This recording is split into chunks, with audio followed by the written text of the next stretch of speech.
Welcome, everybody, to another live stream for In the Black. Today is February 5th, 2021, and it has been a hectic week if you follow a lot of the Reddit stocks.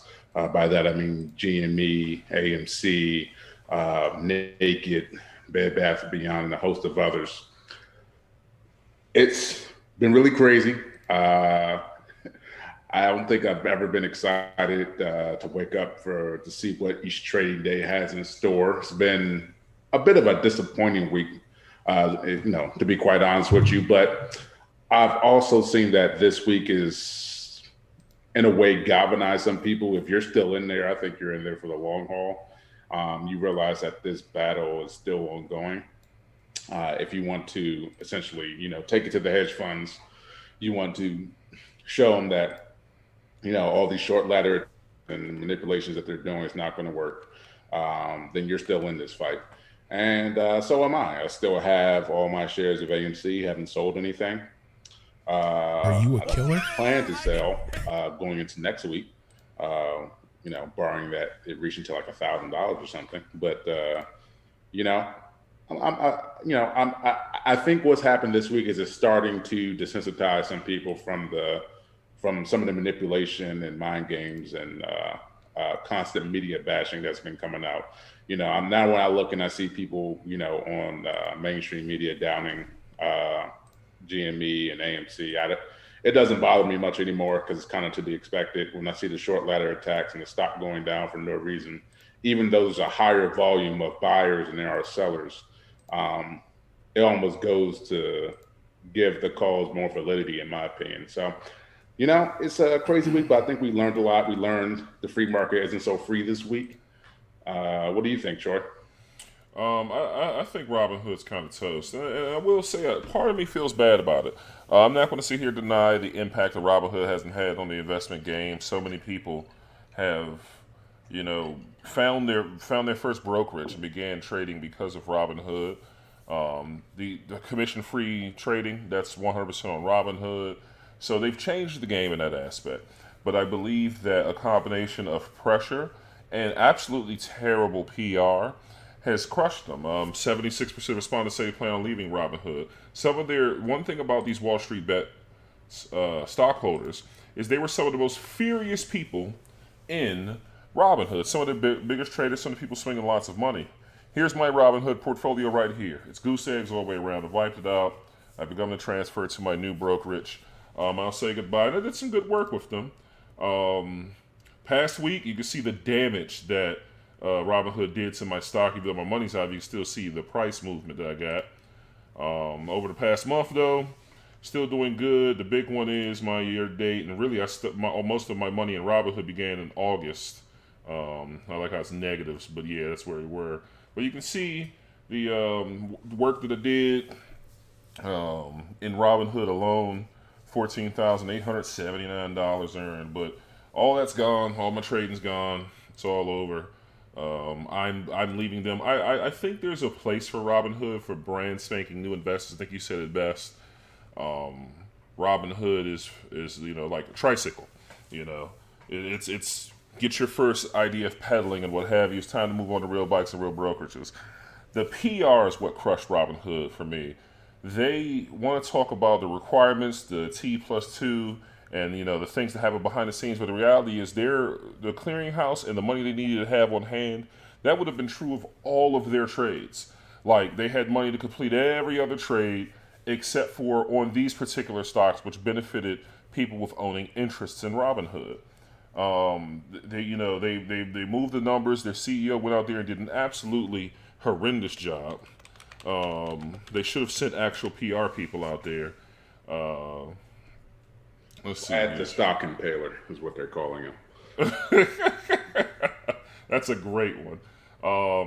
New York Times, I'm out of my free views for the month, though. But Robinhood CEO's in the hot seat. I think like if you want a sign of goodwill and to protect for a lot of people, he needs to step down over this. It's that bad. I think he has lost a lot of respect. He has lost a lot of credibility. He went out there, he put his face right in the middle of people's TV screens on CNN and everywhere else, and sounded terrible, explained it terribly. First, he said it wasn't a money issue. If you remember flat out lied. He lied. Like he said, no, it's fine. It's not a money issue, but we need to raise $3 billion and get some more money in our coffers. Like, which one is it? His inability to come forward with the honest truth has crushed him, especially if Robinhood ever wants to be a publicly traded company. I mean, man, they're good. Like, when it comes time for them to have an IPO, I don't see how they have an IPO this year, just because that like this is just such an ugly episode for them. We'll look a little more into him, but yeah, man, like this is bad. So I got an interesting email today from Robinhood, and I'm getting ready to move my portfolio over. I already opened up my brokerage account at Fidelity. I already had some other IRAs and other accounts there, but I opened up officially my brokerage account this week. I started buying a little bit of stocks there, but the bulk majority of my portfolio I plan on moving. I got some options that I'm eyeing closely, and some things I'm waiting for some news to drop. So I kind of don't want to be stuck in that limbo state. So once that passes, I'll push the trigger. I already, got everything queued up to move over. So waiting for that. But as soon as that happens, I'm out of there. But I found it interesting. So I'm going to share my screen for a hot second. And this is the email that they sent me. Where is it? Here we go. So Robinhood sends me this email, and it says, get 5% deposit match on $150. A cash reward just for you. As a thank you for being part of the Robinhood community, we're offering to match 5% on your next deposit for a reward of $150.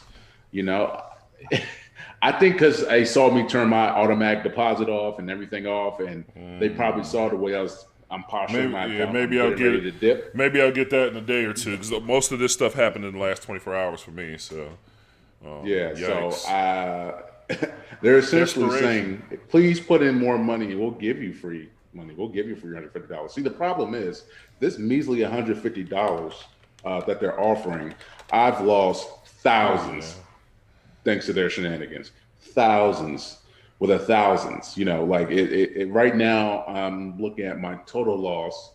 And you don't lose until you sell necessarily, but I took out some options on AMC. I doubt I'll be able to make much money back on those. I'm currently $4,000 in the hole on those. And then the shares I bought, I have 500 shares of AMC. My average purchase price is for my cost basis is $14. So obviously I'm down on that. Though I plan on AMC for the long run. I don't see those options being worth much more unless we see a big run up next week. They expire next Friday, and I'll never get that cash back. So thanks to Robinhood. A lot of people got crushed in the option game too. Yeah, they suspended that first, if I'm not mistaken, before they even limited trades. They just handled this entire thing with no transparency. They handled it terribly, and they're going to pay for it. Like, there's no way that they can't be sitting there thinking that they're just going to skirt their way out of this. They blew it.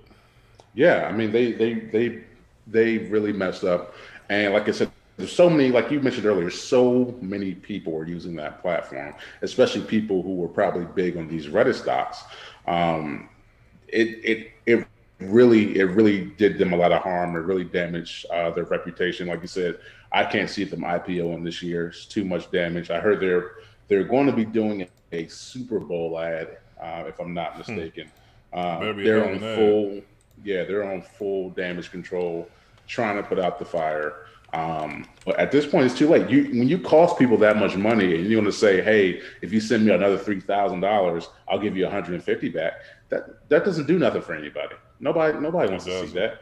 Maybe if you went back and say, hey, if you lost anything during that day of when we did what we did, I understand that, but they didn't do it. I mean, today they finally lifted their trading restrictions. At least I know on AMC, I believe on GME as well, but it's a little too late. If you had a chance to thoroughly explain yourself, you had a chance to just, instead of just allowing people not to buy, you could have frozen everything and said no buying or selling, because you realize the negative pressure that's going to have on the price. you don't have to be a rocket science to know that if you have nothing but negative pressure on a stock, the price is going to fall. It's going to plummet. And there's still serious questions. I still have serious reservations whether or not Citadel, which is the influence. There's going to need to be congressional hearings on this. I had it up here. He is expected to testify before Maxine Waters' panel. We know that she heads the House Financial Services Committee, and Auntie Maxine gonna be out there digging up in there. I'm sure with plenty of other interested parties. They're going to get demolished for this. I had this up. I always like to try to find more as credible a website as I can. Robinhood reportedly shelves their IPO plans in wake of the GameStop PR disaster. I imagine that that's in fact going to be the case. Like we said, I can't fathom that they're going to have an IPO at this point. They went through a crisis, and their communication, their PR, and their transparency was horrific. There's legitimate questions about their owning countries' interests, their relationships with Citadel, and Melvin Capital. There's legitimate questions about why these stocks had to be singled out. If you had an issue with the clearinghouse, you're telling me the clearinghouse said no, just those stocks only.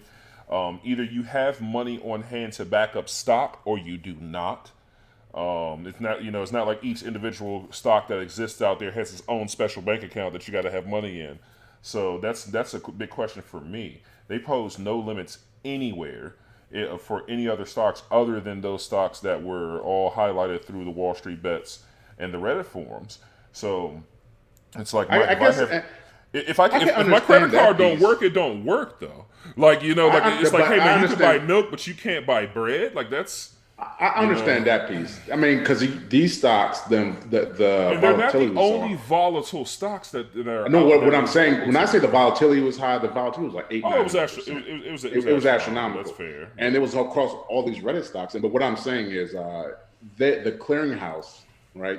When they go and they settle these stocks trades, they raised and said you need to come up with more collateral to cover all these trades because it's too damn volatile. So that was something that was said amongst a lot of brokerages. Robinhood just didn't have as much money as, let's say, a Fidelity that had that cash on hand that said, sure, whatever, we can do that. We have the ability to cover our trades. Robinhood didn't have that, so they had to go borrow that money. So it's not the fact that they just limited there. It's, to me, the poor communication, the lying when you had your chance to go on CNN and tell the truth, and then also when you allowed stocks to be sold but not bought. You should have just froze and say no trading until we have the cash on hand. Especially they knew they had plans to get the cash, right? They were able to come up with $1 billion in about 24 to 48 hours. So they could have temporarily suspended just trading on those stocks instead of allowing just unlimited negative pressure to go down on the stock and drive down the price. And I feel like it's an after the fact thing where they now want to yell about T+2 and they want to yell about the clearance house. Why wasn't those the first things out of your mouth? Why the conflicting information? You tell us that you have plenty of money and money's not an issue, and then you need to raise capital, and then now you have raised money for the volatility. These conflicting messages should be definitively the end of Vlad as the CEO of Robinhood if that company stands a chance in hell. And I don't think he's going anywhere. Then I guess he'll go down with the ship. That's just because Robinhood has constantly failed its users over time, and I used to hear it from other people because I didn't trade options a lot. They used to go down. They had crashes. They would talk about all sorts of things, and I feel like people have just been riding the wave and standing by them. And I think this broke the back of its most voracious users. They're going to be left with only the absolute brand spanking new people, while people who have cut their teeth and earned experience. The people like you and I who've made thousands of dollars even trading with them, but have also lost thousands of dollars. We're going to be moving on. They're going to see lots of people leave in this next week. Webull is absolutely showing no mercy. They're offering 2 free stocks per sign up. I think that went down. Then it used to be 4 free stocks. Maybe it was 4. I'm not sure, but I think they you know what, you're right. I'm sorry, they were offering 2 normally. I think they boosted it to 4. It was 4. It's been 4. It's been 4 for a while.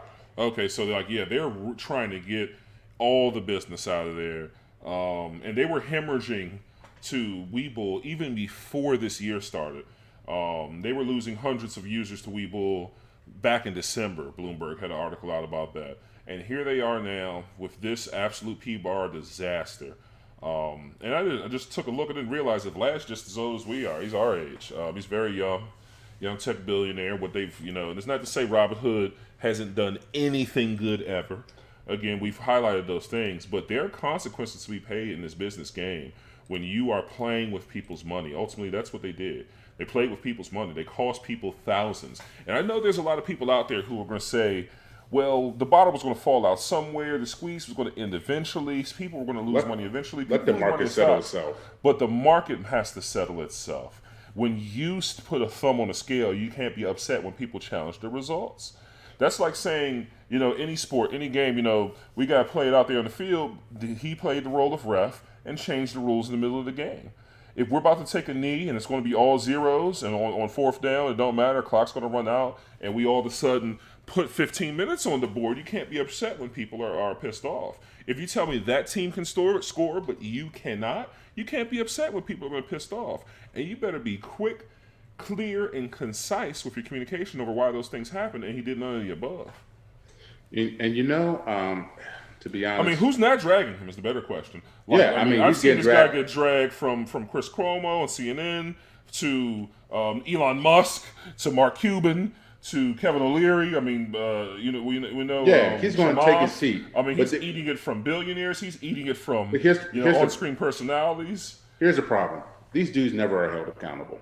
You got to look from any kind of financial crisis that we've seen outside of Enron's. I think the only time I've seen people go to jail. But outside of that, any other financial crisis that we see in this country, the worst that happens, even in 2008 financial market crash, when they were pretty much packaging these poor financial products, putting these secured mortgages in there, knowing that the products were bad. The people at the company knew the products were bad.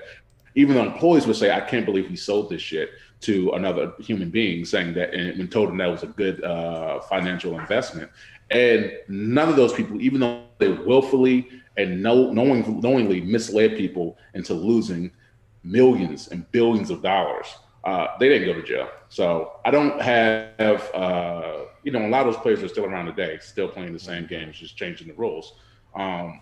I don't think much will happen to Vlad the Stock Impaler. I don't think he'll go to Congress, he'll testify, he'll catch some heat, he'll lay low. But overall, he's not going to go to jail. Overall, Robinhood will still be around. I think it will take a long time for them to try to rebuild their image. They're going to have to do some major incentives to probably keep. I imagine this is a tip of the iceberg in terms of like that email I got, they're offering 5% on your deposit. That's probably the tip of the iceberg. They're going to be doing all types of stuff and promotions to try to get people back. There's going to be no major repercussions. That's what I'm getting at. And that's the problem with our financial system. That's the problem with the market as a whole. The government refuses to really regulate them or hold them accountable for anything they do. And it's pretty sad. And it's broader than just the brokerages. It's these hedge funds. It's the SEC and them just doing meaningless litigation. And, we see that they're investigating Wallstreetbets and looking at, they're looking in the wrong direction. And it's clear and obvious that there's manipulation. Let me pull up this chart for you real quick, Troy.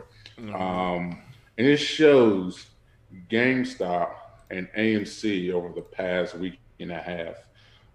And you'll see that if this isn't coordinated market manipulation, I don't know what is. Look at this. Stretch that out so we can see. So yeah. This is how the red is in AMC and the blue is in GME. Look at that. Look how similar they are. You can't tell me that this was not a coordinated attack over this past week. You cannot tell me this was not a coordinated attack over this past week. They've been doing short ladders. They've been playing the system to artificially deflate the stock price, causing people to sell. And people that matching is crazy. Like that is. Look at that. Perfect dips. You can see the impact really of that Robinhood has. If I'm not, I can't trace it on yours to see if up here this first fall off? Is that when they halted trading? No, This no, is no. the This one we isn't. pointed to this past This is Monday. this week. This is Just just this week? Monday. This is Oh not even. This is gosh. not even counting what Robinhood did. This is the aftermath, and this is what I believe is hedge fund manipulation. Look at them. The hedge fund, the market makers, they have to be manipulating the stock. Look at this. And part of it is This taking is our. advantage of the ignorance of people because they're obviously all the professionals are going to be on their side. Not all of them. We have a lot of really rich, wealthy people, successful people who are on the side of the Wall Street Bets folks. But the analysts and such, this is no different than Yeah. we could see everybody who's ever watched the sports, NBA basketball heavy, the referees could do something horrific and the announcers would do their best to just kind of talk their way through it like when they didn't just see an egregious no call. That's what a lot of analysts have carried water because AMC and GameStop were not supposed to be valuated at that price per the fundamentals. Even though there's tons of stocks overvalued, not to the level that obviously GameStop eventually hit. That's just one of them. But yeah, there's tons of stocks that are overvalued due to the fundamentals. But when you see this kind of market manipulation, we can see the actions that restricting buying and only allowing to sell has had. And there's so many moving parts behind it. That's what we need Congress to dig into because regular people started to make money. You can see all sorts of articles where people are, one kid made a bunch of money. Mm-hmm. Well, fix your ratio there. You had one kid made a bunch of money. He decided to buy some Nintendos and send them to the local children's hospital. Regular people made a lot of money on this, and Wall Street hedge funds got hammered, and it was hell on earth. They threatened the entire market. They came after everybody, and they did everything they can to try to kill and break the momentum of AMC and GME, and really threaten everybody away from this. And some people are going to say, of course you're going to lose money in this.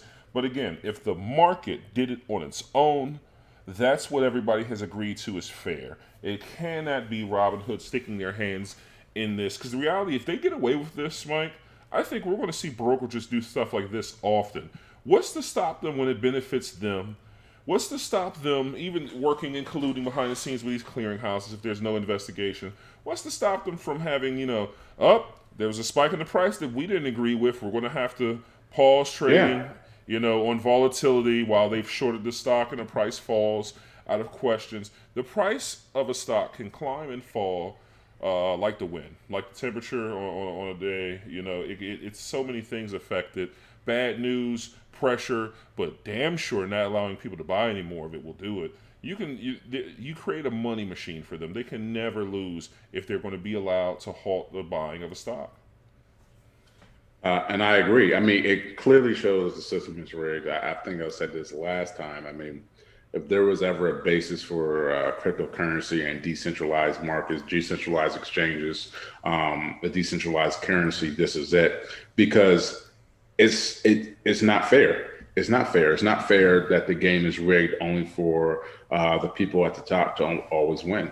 And then as soon as the people on the bottom, your average investor, figures out a way to use the rules of the system to make a profit, then they come in and change the rules on them. It's really not fair. It's really disgusting, in my opinion. That's the pure impetus of greed, the greed of Wall Street. They're a different breed. They have no cares for humanity. They have no cares for the common man. They're just trying to be there to make as much money as they possibly can. They're despicable human beings, and it's frustrating. It's really frustrating because you want to be in the market. The right thing to do is invest your money to try to bring back returns. But at the end of the day, they control so much of the market. They can do things like this to make it really unbearable for your average investor, especially as we want to get more involved. And this is a problem with, the 1% controlling 99% of the wealth. It's like, what can you do? Your dollar just doesn't have as much buying power as theirs. They can move things and they can change the rules. So, it's disheartening, but I would encourage everybody. I'm going to continue to invest in the stock market. I do invest in crypto, but I'm definitely going to continue to invest in the stock market as well. Just because it's just a fight of me. I'm not going to let them win. I have some friends who are saying, forget the stock market, you need to go on crypto or do something else. But I still think the idea of the free market, the idea of being able to show your confidence and own a piece of a company that's publicly traded, and grow with the success of that company. And if it goes bad, sharing the failures. But that's something that I think is a good idea, has good promise. But it's frustrating, Troy. You're right. It's frustrating. No one wants to, uh, play a game that's rigged, especially when you would think you have a government here that will be able to, make sure that if they did cheat, they'll be held accountable. But we just know from example example upon example past, that that's just not the case. That's just it's rough. The biggest thing here is people forget. So in a world where Robinhood does not charge a cent or any fees to us who bring our money in, and they give us literally free stock and you sign up, how do they make their money? Well, the answer is they sell our data to hedge funds like Citadel. They sell the same data they use, and it becomes addictive. We can see who climbs and who doesn't. They sell that exact same data to the hedge funds, and then when the hedge funds get absolutely destroyed, we see what appears to be very, very convenient actions that benefited the hedge fund taken by Robinhood. The only look that legislators need to have is at hedge funds, the idea of short selling more than the company's stock outstanding, and these types of relationships. Because if they all work together like one giant cabal, they become an oligarchy that decides who wins, who loses, and the money in the market. I want to be perfectly clear about something. So I don't recommend anybody, obviously, first thing you do is take everything you got and throw it in GameStop because you heard about it on the news or you heard about it on social media. But there are plenty of people, including some of the originators of this idea. One of them got exposed, the Roaring Kitty guy who turns out to be deep effing value. And the idea, he put together research, Mike. There were 6 hours I saw of him laid out right there on YouTube for all to see. They put out the research of how overly shorted GameStop is, an argument for why its price could rise from what it was, and people caught onto it like wildfire. Everybody who invests, I have a number of strategies employed. You hold cryptocurrency. I hold dividend stocks. I hold growth stocks. I hold things I believe in, like EV companies and emerging EV companies. But there's some portion of our money that we put in speculative investing. It could be the SPACs. Nobody has any problems when you see these special acquisition companies. And some of them have shot up on pure rumors. We've talked about them on our own channel. These are literal blank check companies looking to take a company public. We have no idea what they will, whether they will or whether they won't. And there's no idea there's no problem for companies like that to literally exist, trade, and generate value on the market. There are tons of companies that become overvalued. We watch analysts fight. In fact, one of the most heavily shorted companies last year was Tesla. I believe they were the most heavily shorted, and hedge funds lost bad on Tesla, as Tesla just kept rallying in price while the professionals and the analysts told people not to buy it, and they told people that the stock price is overvalued, and they despise Elon Musk for his ability to send a tweet and move the markets.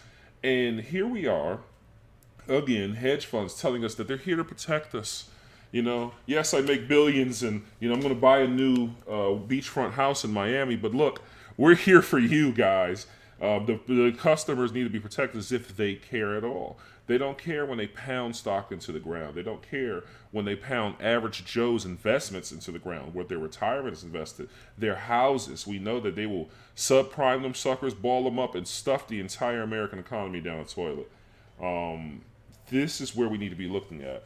One of the things we talk about often, especially with this new administration, and I saw Charles Payne, Fox Business, pointed out, will Biden ensure that the stock market will work for all?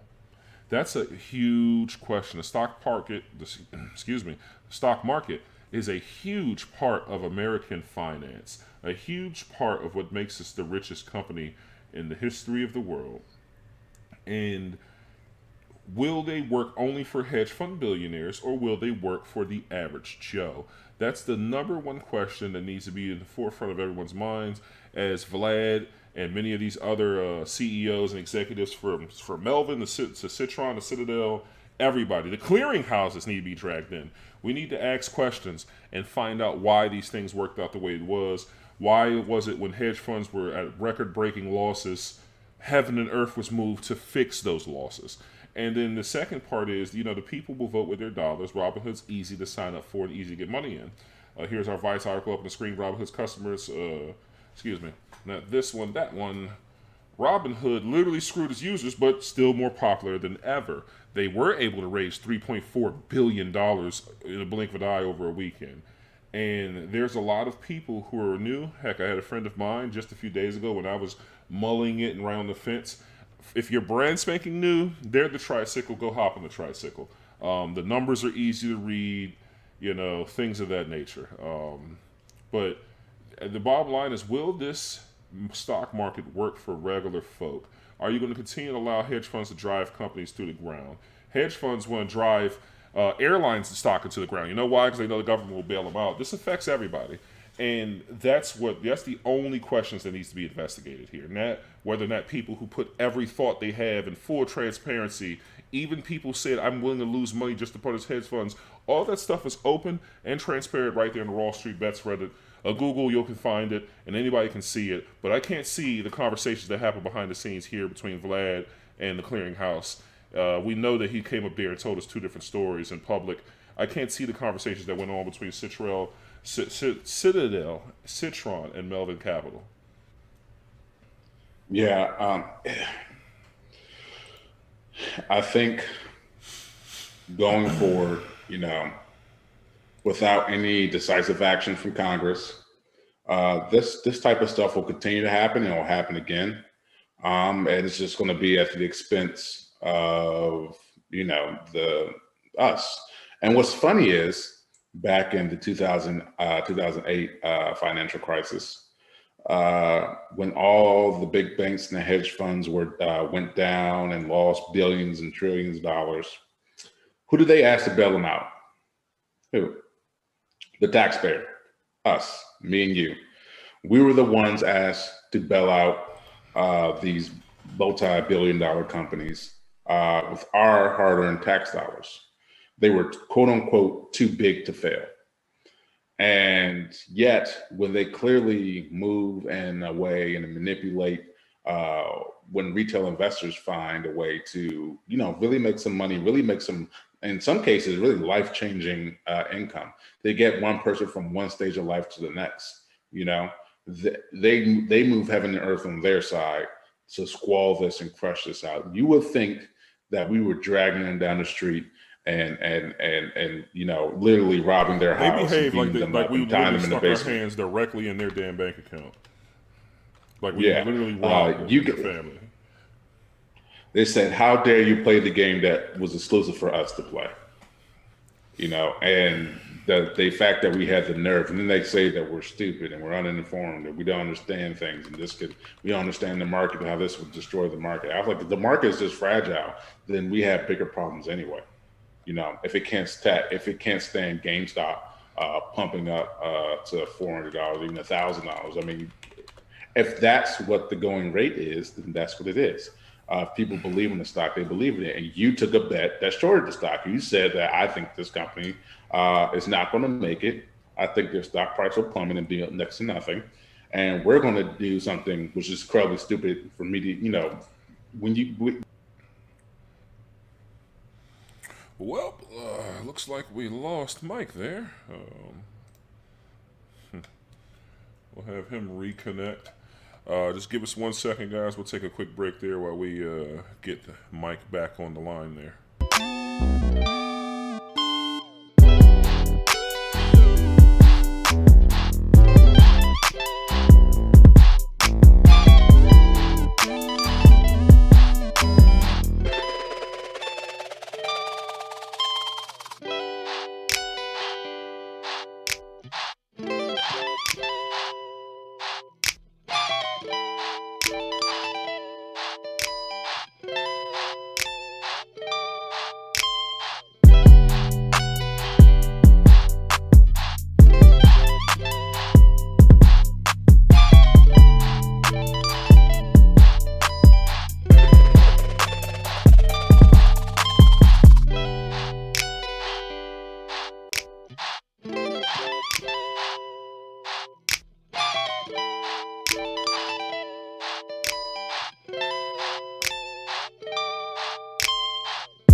Yeah, I can hear you.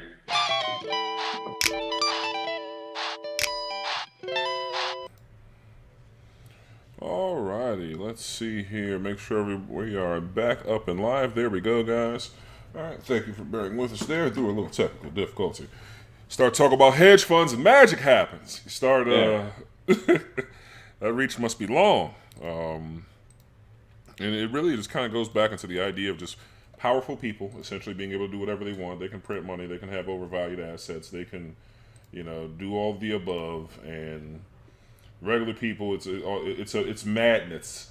We always look at us when it comes to what's going on here. No one asked why these things were being shorted. We watch billionaires, like the owner of the Mets, Steve Cohen, come out and say we're just trying to make a living, being worth $14 billion. We talk about the life-changing money that people earned. Real people made money on GameStop, and of course, some people did lose. Even some of the people, I watched an article. Let's see here. I watched an article in which Deep Value, he watched his, he lost millions, but he still was ahead in the original trade. And he sat there and he held. He kept his diamond hands. Diamond hands. And that's something that and I think with a lot of people, new people, and we're not financial advisors, and we're just a couple guys trying to make a buck. But just for new people, sometimes you hold on to a stock with conviction. Some stocks you don't worry about temporary price inflections, whether it goes up a little, down a little, up a lot, down a lot. You don't look at that. You look and notice it, and you shrug and you keep on going because you have conviction behind the stock. You believe in something. And Deep Value believes in the stock. He believes in the cause. So he doesn't need to sell. He doesn't have, he's not afraid to keep his skin in the game because he has strong beliefs that this stock will still probably squeeze. And not only will he make even more money, but he'll send the message. It's one of those things. It's like I was listening to a guy on another live broadcast, and he was talking about how when Bitcoin crashed, a lot of people sold out. They sold out at losses, or the price was falling down when it reached this point of 20,000, and it came all the way down to about 4,000 at one point. And he held on to. He had dollar cost averages over the time when it was running up to that $20,000 mark. I believe that was 2018, and his dollar cost average was around 13,000 per Bitcoin, right? And it went all the way down to 4,000, but he held on to it. He had conviction. He knew that in the long term, this was going to be a powerful currency. It's going to be a powerful investing asset, and he held on to it. And he's a millionaire because of it. Sometimes you have to hold on with conviction. Same thing. Mark Cuban recently found out he's bigger into crypto than I thought. He has a lot of money invested in crypto, and he said that he held it all the way through that meltdown. I know it's a little different for him because he doesn't need to touch his money. He doesn't need to touch his investment. But it goes to show you, if he thought it was a bad investment, he would take it out. But he had conviction behind it, and he let it sit there. And now he's probably sitting even prettier than ever. Whatever you invest in, you do it for a good reason. You have a strategy going in. You have a strategy for going out, because you do need an exit strategy. But you have to be, insular. You have to insulate yourself, from market volatility. The price will go down some days. Markets might go down for a few weeks. You don't know, right? This is the market. I mean, it's unpredictable. So you can't just get scared and constantly keep selling every time you see a little bit of red. If you do that, you'll never make a profit. Nothing goes up continuously. Things, markets, they do corrections, they have pullbacks, stocks, any assets. Sometimes it's just, you slip into a slight, negative pattern, and it will retreat a bit. But if you're confident in that stock, then we don't really worry about it. You don't think twice about holding that position, because you have belief in the long term it will bring you a lot more money. And I think that's something that new investors seem to struggle with. I seem to see, I always see, on chats or things like that, people are saying, should I pull out? I should have pulled out then.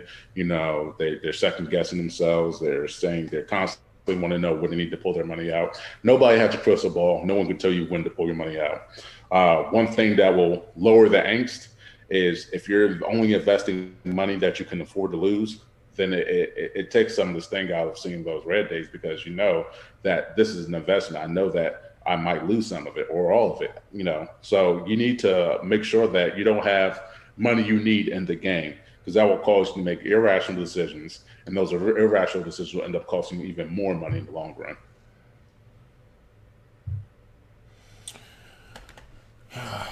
Man, whole thing's just really sad.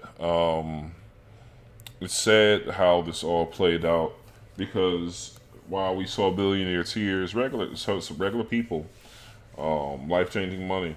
I think that's the biggest thing to keep in mind when we're talking about this. When our regulators and our lawmakers decide who they're going to question and why, who do they serve is the magic question. There was somebody pointed out that our new Secretary of Treasury has literally taken speaking money from some of the very hedge funds involved in this. From Robinhood. So, these are the people who are going to go talk about legislation and talk about what regulations need to happen to, quote unquote, protect the market as a whole. They're supposed to be protecting the regular people. We need transparency. We need a free market to work. And the market must truly be free. People can't put their thumb on the scale. That's just really the bottom line. People are going to lose money and people are going to make money. But so long as everybody's playing by the same rules, that's supposed to be fair. You win some, you lose some. You miss 100% of the shots you don't take. And when you get hot and the buckets start going in, you don't need them to come and put the lid on the basket. That's ultimately what this all comes down to, man. The language that I've heard, and I haven't heard a regulator, yet from the SEC or the Treasury Department talk about this. We've seen AOC, Maxine Waters wants to talk to CEO of Robinhood, Vlad the Stock Impaler. I'm never going to not be able to get that out of my head, I got to say. But that needs to be their biggest questions, and those are the answers that people need. And I don't know if any of them are going to be satisfactory. You said that they keep getting away with it. Robinhood screwed its users was more popular ever. I think that's a common thread. I'm going on a slight tangent here, but I don't care if you're talking about companies with terrible service that hose people over. I don't care if we're talking like is it big companies too big to fail. Yeah, is like the state of corporate America in today's day and age. I don't care if we're talking about video games. You can't pull up. We all love football. Like playing the Madden game, they release an absolutely broken game, and it's like, we'll just patch it 30 times, and you guys will keep your money. Compared to the Polish company that released Cyberpunk 2077, the video game. They're publicly traded in Poland. Polish company. And they released a game that was broken, no doubt about it. They offered refunds. Their CEO came out and apologized, while offering full refunds, no questions asked, get your money back on no matter who bought it. Their country still is putting CD Projekt Red as that company through the ringer because they demand answers for the people. We don't have that level of accountability here. I can't remember the last American company released, and mind you, many of them released a broken video game, where they said you can have your money back, no questions asked. And then there was a congressional hearing about why they released such a defective product to the public and why they had deceptive marketing and lies. That's what we need to get back to. Strong consumer protections. In America, a business has more rights than an individual. Always. And that is, that's backwards. No business should supersede an individual, especially when the business is causing detriment to a lot of individuals, a huge base of people. What Robinhood did affected people that don't even trade on their platform. That's how devastating it was. It affected, yeah, exactly. You could have traded on any platform. Any it caused platform. that market to fail. And it all caused the stock price to go down. And it goes back to, the idea, if you for a lot of the last year, we've had social justice, a large emphasis on it. And one thing that's constantly popped up is the idea that crime is a social construct.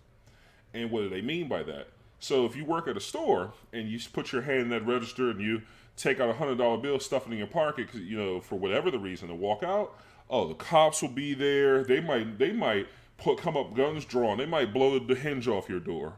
But if your boss shorts your check $100, this is a civil matter, and hey, you need to work it out through your binding arbitration. Same thing with Robinhood. You need to work it out with your binding arbitration. If that thing glitched out and they put millions in my account, and I immediately withdrew it all and went to go blow it on a vacation in Mexico or something. Oh, they'll blow the hinges off this door. I'm going to have a SWAT team surrounding my house. But if they take actions that rob the American people of millions and millions of dollars in mass, hey, look, guys, we'll point the finger over there, and it's T+2, and we'll raise another $3 billion. The hedge funds, if they screw up, they'll be bailed out. These bad companies, if they screw up, they'll be bailed out. You want to talk business? I'll never forget the CEO of American Airlines will never lose money again. When they were riding high, they decided to have stock buybacks. And let's see here, we'll never lose. I got to find that article. I'm sorry, Mike. But they decided to have stock buybacks. They said they will never lose money again. Here it is. In 2017, they were riding high, stock at an all-time high. Let's put that up here. This is what they said. This is, and of course they're based right down the street from us, right here at DFW Airport. That is the world headquarters of American Airlines. We will never lose money again. And when they had that extra money, and they decided to buy back their own stock, which subsequently went worthless. They had no backup, no safety net for this pandemic, and then they come to Congress to bail us out. No matter how bad the management and the work. See when poor people struggle with their finances, we tell them to be frugal. We tell millennials stop eating avocado toast and don't go to Starbucks. And there's something to be said for frugality. But when big millionaire, billionaire companies with jobs and a huge impact on the American economy have horrendous management, drive these things to the ground, because the reality is we can talk all we want about the pandemic, jacking up the airline industry. The pandemic jacked up everybody. The pandemic jacked up regular people, Mike. People lost their jobs. People have to still pay bills. People still have to pay rent. And there's no bailout coming for the regular people. Hell, I saw Democrats campaign on $2,000 checks. I saw the last president, who name never mentioned, talk about $2,000 checks. Already we're down to $1,400. We just lost, damn near a quarter of the value of that. They were factoring the 600 that just got distributed. I'll give. Is that what it is? Yeah, that's why. They said $2,000 checks. Damn it. I'm not going to play semantics there. I'm not going to hold him for that. I give him that. You gave up 600. Now you're putting out the 14. That makes sense. Okay, but fair enough. But ultimately, when it comes time to bail the regular people, we have all sorts of conversations, and then we speak with condescending language to regular folk. When you budget your money right, do this, that, there. Then when the airlines do it, when the banks do it, here they come to the people who often they've put money in their campaigns to get them in office in the first place, and they beg for bailout money. We'll never lose money again. This is how arrogant they are. And when times were nice and they were making tons of money, they screwed it all up, ran into the ground, and then the CEOs just stepped. I watched an interesting clip. They probably stepped with a severance package too. Exactly, with $1 million severance packages. I saw an interesting clip from Mr. Wonderful from Shark Tank, Kevin O'Leary. And he talks about the difference between growth funds and why he'll never buy stock that isn't a dividend fund. And he talks about it because ultimately what you're hoping for when you buy that stock is that you trade it to somebody else who will pay more than you for it for some emotional reason or what have you. They're not providing value back to the people. Dividend stocks, for those who do not know, a portion of the company's profits are paid directly back to the shareholders per share. So the more you hold, the bigger percentage you have, you're actually entitled. You get your dividend check. You can even reinvest it. Creates a nice snowball effect. We have some YouTube videos up about that. But he said for these growth stocks, all they do is tie their CEO and upper level executives to bonuses and stock values, do whatever it is to cause these various spikes, And even when they screw it all up, step with overly generous severance packages to the tune of millions and millions of dollars, and then just create the cycle all over again. When they're doing good, they don't pay. They don't give any raises to their employees. They don't give any raises to the people. They don't put any money back into the hands of the stockholders. They drive into the ground, and when they screw it all up, they're going to turn to the American taxpayer and the federal government to bail them out. Yeah, and the federal government will always be there with a blank checkbook. They might bring them in to testify from the House or some Senate committee, and they might do a whole, dog and pony show. But at the end of the day, they're going to write that check. Said company's going to go back and do, the same practices in a new form somewhere, in the future down the line, and come back with their hands out again. Like you said, for all the times you would hear people like that preach about, how the average American needs to have better management of their finances, and the need to, take more personal responsibility, pull yourself up by your bootstraps type mentality. They get bailed up by us. They have laws in place that specifically benefit them and allow them to grow in ways that, no average person can ever take advantage of. They are, living in a environment where, like you said, they're too big to fail. They get to a certain size and they just won't let them crash. They won't let them go down. And it's sad that we got to this point. It's sad that there's such a disconnect. And like I said, there's a few billionaires out there who, they're aware of how flawed the system is. They're aware that it's a two-faced system, one for people with and one for people without. And it's going to be rough to overcome that, because for every billionaire that you think is, hey, they get it, there's probably 10 to 20 that are on the other side of the spectrum that want to take every single dime we have because they're that greedy. So it's going to be hard. It's going to be hard to combat it without, honestly, any meaningful regulation out of Congress. But I just don't see that happening. I don't see much coming of the congressional hearings. I don't see much coming out of what the SEC does. I hope I am pleasantly shocked. I'm hoping that people who invested in these red stocks will get the returns they're looking for, ourselves included, because we're investing in them as well. So, we're going to keep an eye on this. I keep monitoring things. I try to stay up to date on what's going on, especially with AMC, because that's what I'm in so heavily in. I wanted to succeed. I like, more so, I like AMC. I like the movies. I like going to the movies. I want that company to stick around. I like the stock, as they like to say. And I think it's a valid point that they're heavily shorted. They were in a pandemic, so they saw the revenue go to zero. They got this lifeline. They were able, actually, before these even Reddit stocks took off, they were able to, I believe raise $980 million in cash. And they were able to settle all their debts. So they were pretty much good for the year. And with things opening back up, as the vaccine starts to roll out, they're going to see revenues start coming in again, steady stream revenue, and that's going to continue to grow over time. And, we'll get back to this post-pandemic society where people still go to movies. There's going to be a backlog of movies that hit theaters. So I still see it. If all this, even if it doesn't move, people say if you don't go on a rocket ship and it doesn't go off to Pluto, I still see this stock as, in my personal opinion, not a financial expert, but I still see this stock as at least a $20 stock by the end of the year if everything opens back up. There's no reason for it to be trading this low, other than the fact that other than hedge funds providing negative pressure. All the people that are buying in, and you can see the volume of transactions. There's more buy orders than there are sell orders. It makes no sense. It looks to me like market manipulation at its finest. Will that ever get investigated by the SEC? I highly doubt it. But we'll see.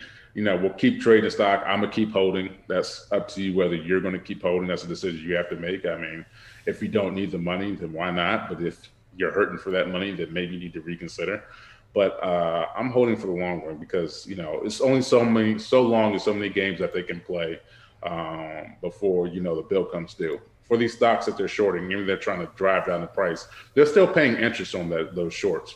So I think a lot of people get confused. They think that shorts, they see all the shorts have so many days to cover. That does not, when they say days to cover, that doesn't mean that after that many days, the shorts expire. Yeah, Definitively, yeah, what they're that gonna means is, yeah. given the given market volatility, how long it would take them to buy back all the shares in order to close out their loan, essentially, to whoever lended them the stocks.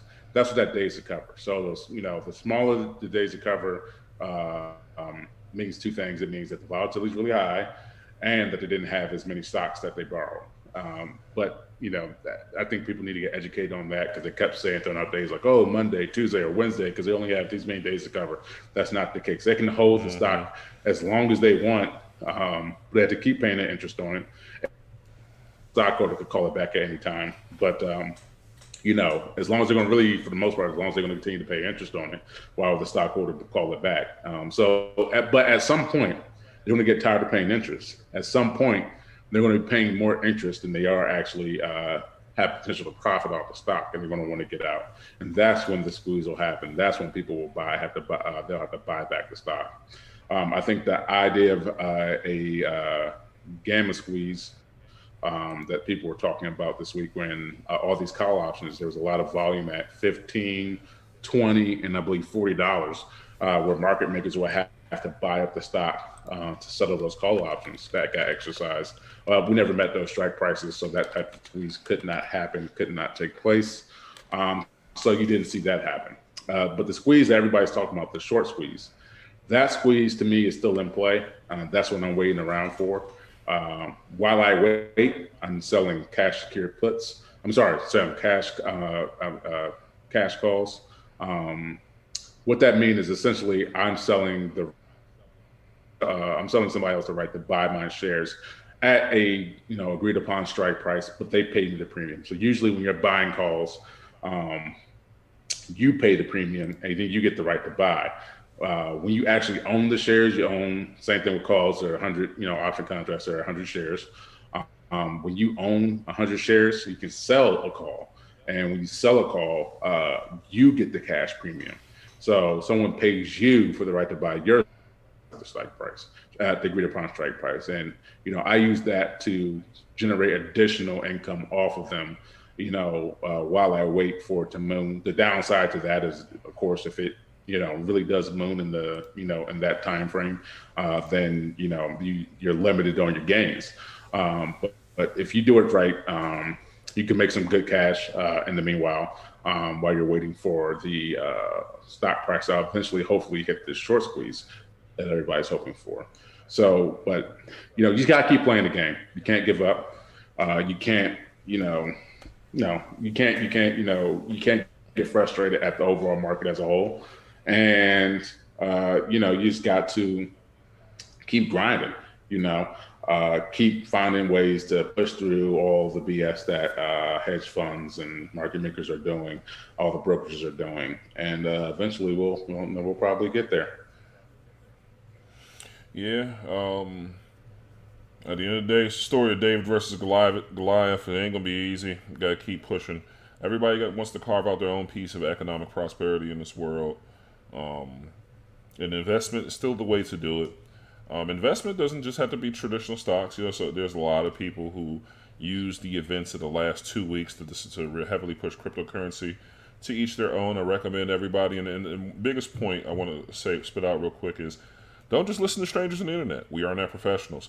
Learn to research. Learn to delve into the details. Understand what you need to research and how to do your due diligence on any stock when you invest. Don't put all of your eggs in one basket.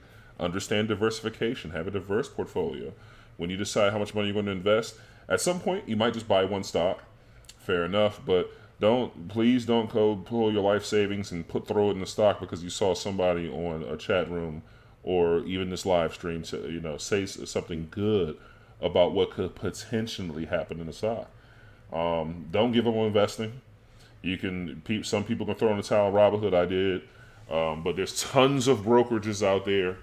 There will be more movement in the market as the market pulls back in the coming weeks, and we see the ebb and flow. It's like the waves on the shore. There's a high tide, there's a low tide, there's a bull market, and there's a bear market.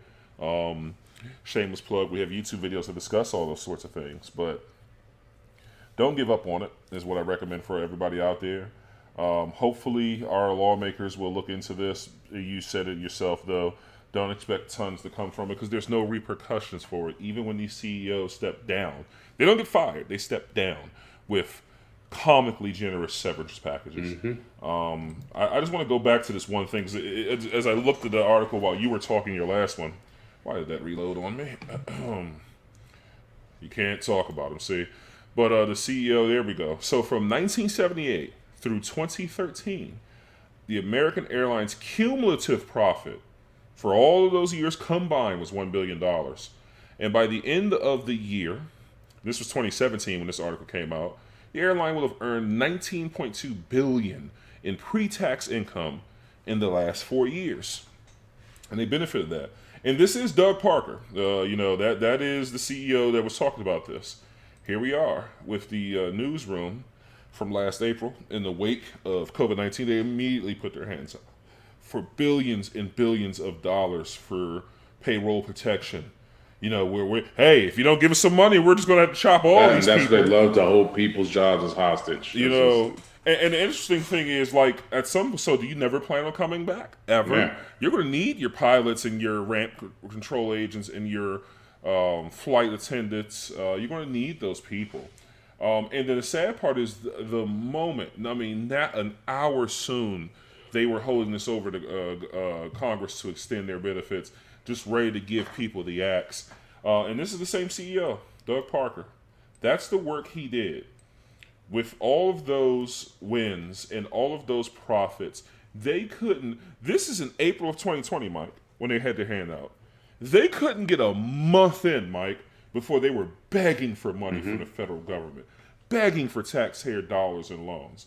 You made $19.2 billion in 4 years, and you continue to make money in 2018 and 2019. And then 2020, 3 months in an unprecedented pandemic hit, you couldn't make it 1 month without begging for money.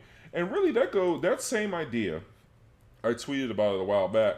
I'll never forget, not picking on them because the restaurant industries got hit hard. But I remember Cheesecake Factory. They said they weren't going to be able to make their rent payments, come April 1st. Like people didn't make it a month. So where's their savings? Exactly. Like why aren't they cutting back on things? So they get to pump all the money they want and see. I know a lot of conservatives and conservative finance and conservative government. Well, they're private companies. They should be able to do whatever they want for their money. Yeah, that's fine. But when they come with their hand out to the government, no one looks at them the way they look at the average Joe who just need a hand. The average Joe who needs a COVID check. The average Joe who needs, even with the better business, when they came out with this SBA loans, Mike, small business. And that was designed for truly small businesses to get money to weather the storm. All these major businesses, that money, yeah. Major. I remember the Lakers were getting money. Ruth's Chris, huge, massive companies. And only underneath intense PR scrutiny did people, they got the money so fast, they had to give it back once people found out. It's like, snap, let me give my $40 million that I got back. Huge, massive companies, while the average Joe gets nothing. And that's it. But the biggest key here is to keep pushing. We have a lot of political change happening. Hopefully, these questions get raised and actions get taken. That's one of the things that the party in control of all three, both chambers of Congress and the executive office, they all tout that therefore the people will see how they handle this. This will be very interesting, how they handle this kind of Wall Street fallout. And then the second half is for people. The individual folks. Robinhood screwed its users, but it's more popular than ever. I talked about those video games, hosing over people, showing up broken, and people keep buying them. The profits never stop. Therefore, that's the only thing a motivation to that change. Big business respects. If they keep making dollars, they will do anything to you. If as long as the dollars never stop, Doug Parker, CEO, hey man, the dollars don't stop. Even in the pandemic, we'll go right on down to my buddies in Congress, and I'm going to get billions handed to me, put them right in my pocket. The hedge funds A very few of them hit bankruptcy, but many of them lost record-breaking amounts of money. You know what they got? More dollars. But we, the regular people, have to hang in there. We have to get smarter and play wiser because we are the David versus the Goliath. We have to think outside the box. We want to get our slingshot and our stones if we're going to bring down this monster and take our slice of the American pie. Yeah, it's definitely going to be a battle of attrition. So we will keep everyone posted as things continue to develop. I don't think the battle for over AMC and GameStop is over by any stretch of the imagination. So we'll continue to monitor that. We'll be putting out live streams and other video content as things develop. We want to thank everybody for listening. You can check us out on Facebook, Twitch, YouTube. Check us out on Twitter. You can follow us on any of those platforms. We really appreciate it if you could like and subscribe. That helps us out a ton. We're trying to share our knowledge. We're trying to make this more of a collaborative community. So if there's any questions or anything that comes up in comments or anything, we'll be happy to delve into that as well. We're also going to start in the future talking about some of our plays and some of the things we're looking at either currently investing in or looking at investing in, going to invest into, and reviewing some of the things in our thoughts and strategies on the market. So this is signing off. Thanks for watching. We'll catch you on the next time at In the Black.